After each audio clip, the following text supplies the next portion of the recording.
ايه اللي خليك تتعامل مع شركه الطيبين للمره الثالثه؟ الثقة في الكلمة قبل الصنعة، بأمانة أنا متعامل مع الراجل ده من قبل، يعتبر ما هو بادئ من الصفر لغاية ما هو بقى فيه وربنا يزيد. الحاجة بناخدها ما فيش حد بيضرب فك بعد.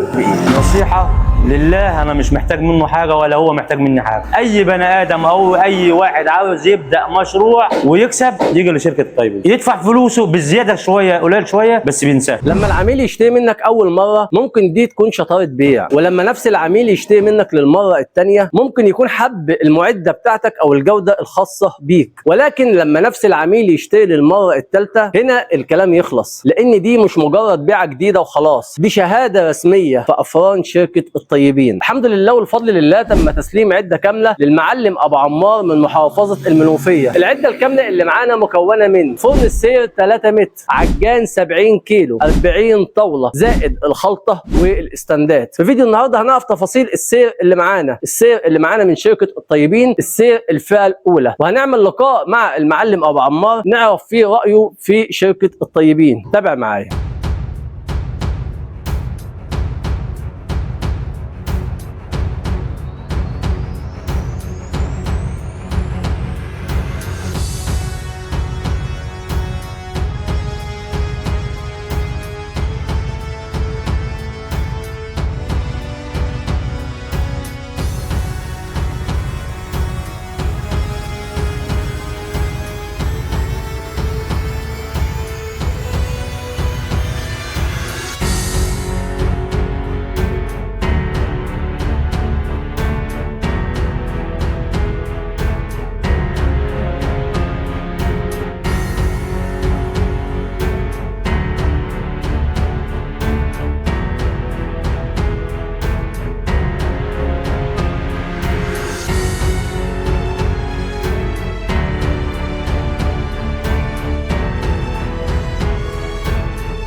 بسم الله الرحمن الرحيم، اهلا بكم في فيديو جديد في شركه الطيبين. الحمد لله والفضل لله تم تسليم عده كامله للمعلم ابو عمار من محافظه المنوفيه. اول حاجه مواصفات السير اللي معانا، الطول الخاص به 3 متر، الابوه الخاص به ابوه حديد بحمايه ستانلس، عندك العازل الخاص به عازل 10 سم من بدايه الشاسيه لنهايه الشاسيه، عازل ايطالي، عندك الشاسيه الخاص به الفرن شاسيه 12 سم سماكه 4 مللي، عندك التروس سماكه 12 مللي تروس ليزر، عندك الجروبوكس مصانع حربيه، عندك المواتير مواتير استراد، عندك 4 ولاعات ليزر، زائد عندك درج للرده، زائد فرش لتنظيف السير. ودلوقتي مع المعلم ابو عمار من محافظه المنوفيه صاحب العده اللي اشتراها النهارده، وكمان دي ثالث مره يشرفنا في شركه الطيبين. اهلا بك يا معلم. أهلا بك. الاول الف مبروك على العده اللي الله استلمتها. يبارك فيك. الله يسلمك. ربنا يجعلها فتحه خير عليك. اللهم امين يا رب. دلوقتي حابين نسال سؤالين 3 للناس اللي ما تعاملوش مع شركه الطيبين بحيث يتاكدوا من مصداقيه شركه الطيبين. تحت امرك.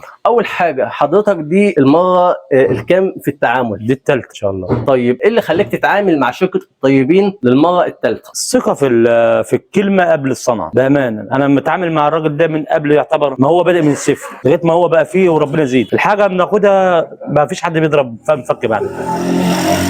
ده بالنسبة لجودته وسمعته وكلمته، بكرة هي بكرة، النهارده يبقى النهارده. بالنسبه للجوده اللي حضرتك استلمتها، لا بالجودة بالصلاة على النبي اللي نفس الجوده المعتاده، نفس الجودة بالصلاة على النبي، ويمكن اتحسنت أحسن من الأول. المواعيد الخاصه بشركه الطيبين لا مظبوط، كل حاجه مظبوط. في اي مشاكل واجهتك من خلال تعاملك مع شركه الطيبين؟ لا. من خلال صيانه، خلال اي مشاكل لا واجهتك؟ الحمد لله باخد الحاجة بنساها على الشغل وخلاص. حضرتك النهارده طبعا عارف ان شركه الطيبين ما بتطلعش معده الا لما بتجرب المعده الخاصه بيه. اكيد طبعا. وطبعا ده الرغيف اللي طالع النهارده، دي اللقمه اللي طالعه النهارده يا جماعه، يعني بسم الله ما شاء الله. طبعا شركه الطيبين معروفه ما فيش فيش اي معده بتتحمل على الونش الا لما صاحب المعده يجرب المعده بنفسه. لا بالصلاه على النبي، الامه بالصلاه على النبي حلوه بالصلاه على النبي يعني. تنصح الناس بايه؟ نصيحه لله، انا مش محتاج منه حاجه ولا هو محتاج مني حاجه. اي بني ادم او اي واحد عاوز يبدا مشروع ويكسب يجي لشركه الطيبين، يدفع فلوسه بالزياده شويه قليل شويه بس بينساه. ربنا يجعلها فتحه خير. يا رب اللهم امين.